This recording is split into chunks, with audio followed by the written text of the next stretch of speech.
G'day folks, my name is Rob. Welcome back to another F1 fantasy video. Today we are looking at my race week preview and final thoughts ahead of the Japanese Grand Prix this coming weekend. So if you're new around here, be sure to drop a like on the video and subscribe to the channel if you haven't done so already.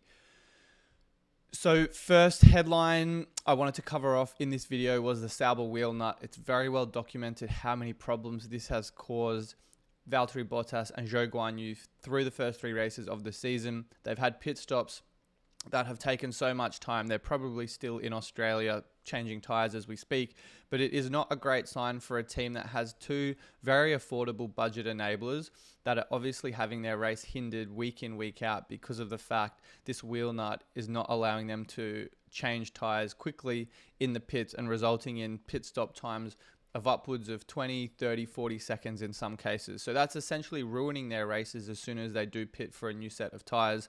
It doesn't seem as though this is going to be rectified in time, certainly not for Japan, and it doesn't even sound like it will be sorted before we get to Europe either. So it may just be a case for those of you, myself included, who is running at least one or maybe both of these drivers to persist with Zhou and Bottas for the time being, unless of course you don't have any other fires in your team to put out. And there is, in some people's cases, the Mercedes constructor, which looks a little bit off the pace, and maybe some other deadwood as well that I suggest, or that you may suggest needs to be addressed before you get to Zhou and Bottas.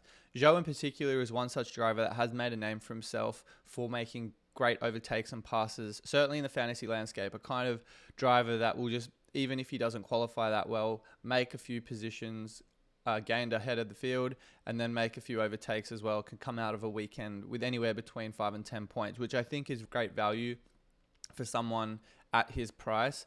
Now, the problem is these pit stops are obviously slowing the car down as well, and their race pace has not nearly been as quite as competitive in Australia as we saw through the first couple of races. So Zhou had his first race in Australia since Canada of last year without an overtake. Not a great sign for him. But as I said, there are maybe some teams, myself included, that have other fires or things to address. So I don't think Zhou or Bottas are necessarily priority transfers, unless of course you have the luxury of rolling a transfer into this week to carry 3 into Japan, or you only need to make 1 transfer and there's no other things in your team that you need to address. So I think as it stands right now, certainly drivers that could be on the chopping block, but if there are more pressing matters to address for a driver in Zhou's case, and even Valtteri on some occasions, doesn't seem to get out of Q1. It's not necessarily a bad outcome if they're starting quite well down the grid and ultimately making a few passes on track and gaining a few positions in the race. So have a think about how your team's set up for Japan, but I wouldn't say these are absolutely essential trades to make for the upcoming race week if there are other things on your team to address first. Next thing I wanted to cover off was the Williams chassis. Alex Albon, as many of you would recall, binned that car in practice in Australia. Logan Sargeant, as a result, had to sit out the race, and Albon drove Logan's car. Unfortunately, Albon fell just short of securing points for Williams, but it does seem as though, despite the incident, that Williams will have both cars ready for Japan. Now, they are obviously going into this race without a spare chassis, which most teams typically would carry. Part of that, James Vowles has pointed out that it is not good enough, but there may be some background issues around the cost or budget issues within the team that prevent them from having another one ready to go for Japan. So it looks as though both drivers will be on track. The one thing to think about, though, is because they don't have a spare chassis available, it may mean that both Sargeant and Albon take practice quite conservatively, not to create a situation like we saw in Australia where one of them has to sit out. I do have some reservations, though, about whether or not, when it comes to pushing completely full on in qualifying on the Saturday, if we see with the wet weather that's forecast over the weekend, Albon or Sargeant have a similar issue to what we saw in practice in Australia. Not a great history at this track for either driver. Sargeant didn't finish the race last year, and Albon has DNF'd in both 2022 and 2023 at Suzuka. So not a great omen for two drivers that haven't scored a point yet this season, both of which are perhaps struggling for form, and Albon seems a little off the pace compared to where we saw him last season. And the Williams itself doesn't look quite as competitive as what I might have expected. Notwithstanding that, Albon still is a very experienced and capable driver, so I don't think this is going to scare him too much. But it is something just to think about, that whether or not it gets to a point where things start to look a little shaky on track with the weather and such. Sargent in particular is one such driver that could obviously run into trouble again. We know he can be unreliable at times. And even Albon, he's known to have incidents from time to time that ruin his weekend.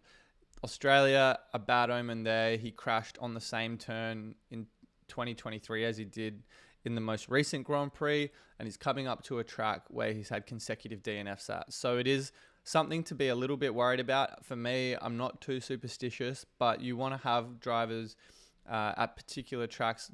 Suzuka in particular is a very challenging one. And with the weather as well, we could see some fireworks among all the drivers, or some of the drivers in both practice and qualifying, and certainly in the race. So just something to keep in mind.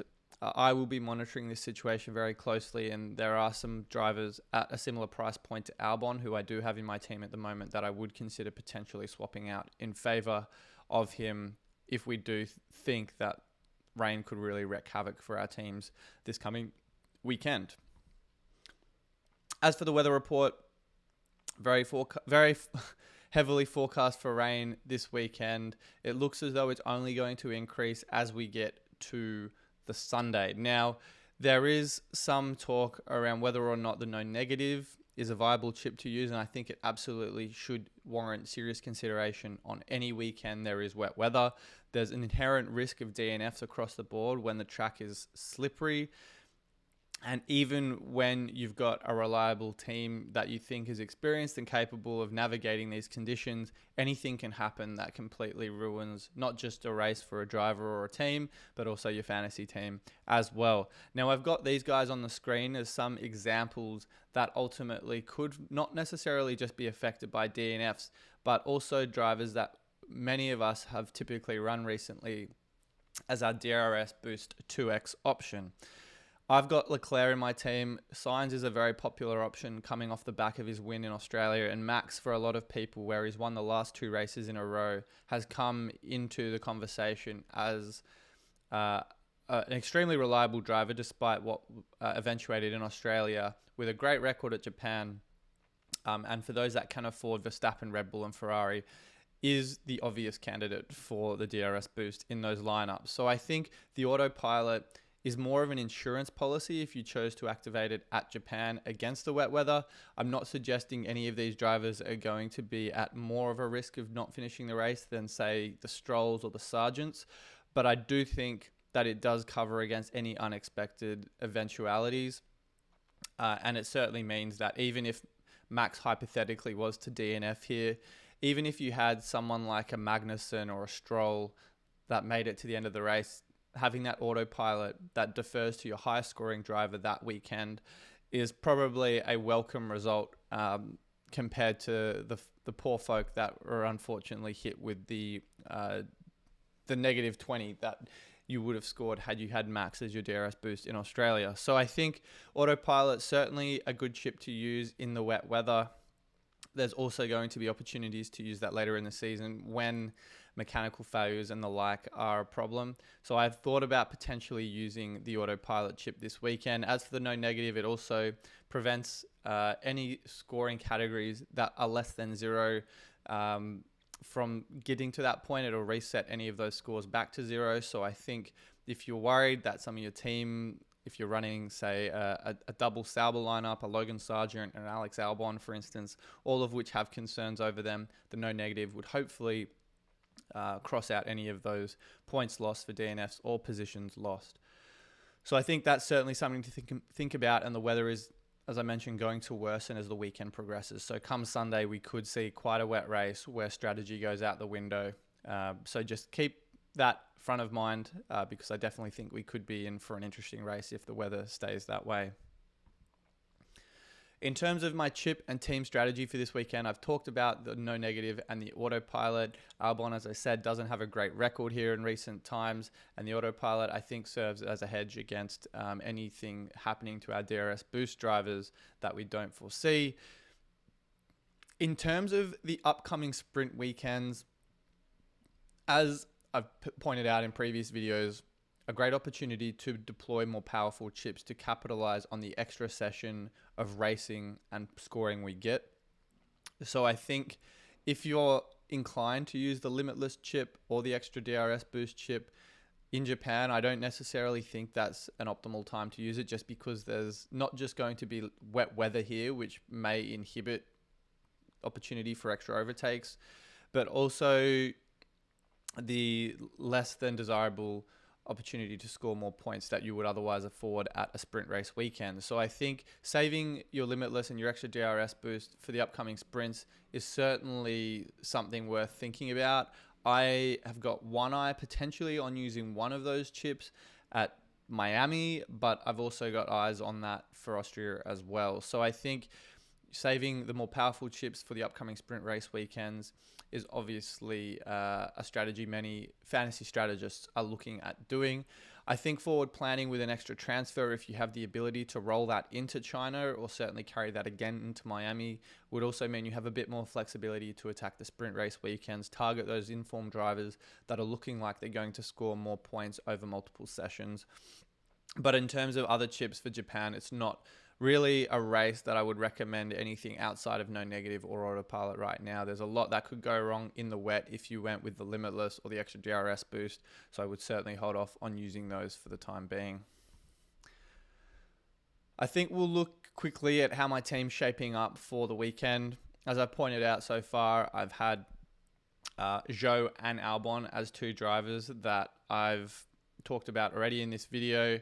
And I've also, if you haven't seen it already, addressed Leclerc and Stroll as two such drivers that look like they could potentially go up in price again based on the price change algorithm that has been cracked for F1 Fantasy. So I'm quite content with my team for the most part. Magnussen, also a driver that just seems to consistently deliver a reliable amount of points every single race week. And I think for me, an obvious move would either be to move Zhou out or Albon out. Now, as I've talked about in my team selection video, there isn't much in the way of options below 7 million to choose from. I've got Zhou currently, which I'm fine with, but Logan Sargent, not so excited about to have in my team. And Valtteri Bottas seems like a sideways trade, even though it does open up the door for a little bit more budget to use come the Miami and China sprint races. So I'm thinking I may just hold station on Zhou for now. I'm also considering Albon as a make-way, purely because of the Williams concerns I have and his checkered DNF history the last couple of seasons at Suzuka. Hülkenberg, given I haven't got much budget available, is probably the standout candidate for me. The Haas has been consistent and reliable through the first three races of the season. So it is a good sign I can easily move to him in one quick move. The other option is Pierre Gasly, and I think his -9 points on the season speaks for himself. That DNF in Saudi Arabia was obviously not welcome for his owners. And 6 and 5 is by no means terrible, but he is seeing price drops most weeks because of the fact that it's not really hitting the driver average that requires a price increase to be met each week. So just something I have concerns about purely because of the Alpine pace in qualifying and in the race. So I think the most likely move for me would be Hülkenberg at this point in time. I may think about moving to Bottas in favor of Zhou if I do want a little bit more budget flexibility come the sprints, particularly if I'm looking at potentially getting Max into my team as the DRS boost option for those couple of weeks. But I think that's kind of where my head is landing at right now. I'd really have to see something discouraging from Leclerc in practice to not want to move to away from him this weekend, and the alternatives there are Perez and Sainz, but going for Perez would also mean a second trade. So I'm not so sure if right now that seems like the best move for me, unless of course I went for someone like Sainz, who is the man in form right now. That would open up the door for someone like Yuki Tsunoda in favor of Albon, which wouldn't be necessarily a bad swap either. So that's certainly another move I could make, but I'm quite comfortable with Leclerc at the moment. And as I said, would have to see something quite worrying from him through practice to move off him. But I think that's going to be it for now, guys. I'll leave it there. Got my chip usage digested for this weekend, but I think there's going to be a lot more opportunity to use those as we approach the sprints after Japan. And as is the case with every week, I will be running a deadline stream over on FanAmp's YouTube channel with Adam from F1 Fantasy HQ. So be sure to drop by there. It'll be at 5 p.m. Eastern Time in the US, 10 p.m. Greenwich Mean Time in the UK. So use that, I guess, timing yardstick as to when that would affect the ability to drop in your own time zone. But we will be live a little earlier than normal just because of the fact the deadline is after midnight in the United States. So be sure to drop by. We'll be covering all of the free practice results at that point in time, any of the last minute headlines, and we'll happily address any of your questions live on stream regarding your team selection dilemmas. But I appreciate you guys dropping by. Good luck with your teams this weekend, and I'll see you all very soon.